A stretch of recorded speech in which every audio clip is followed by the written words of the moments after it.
Here's my setup for my automatic watering system. So I cut a hole in a milk jug so I can put it in my bathroom sink. I fill it up with water, put in the tube, the input tube, I guess you would call it. And then here's the device that controls everything.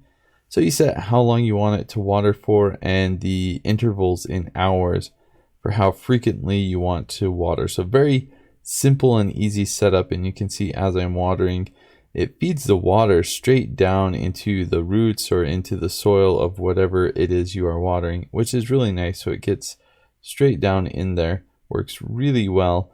And so you can see I've got this tube set up and it's got this splitter. And if you follow the splitter, it goes to another splitter. So you can basically do that forever.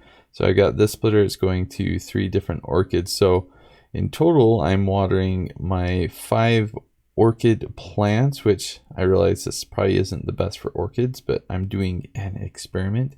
But these are the splitters it comes with, and these are what feeds it into the soil. Here's the tubing.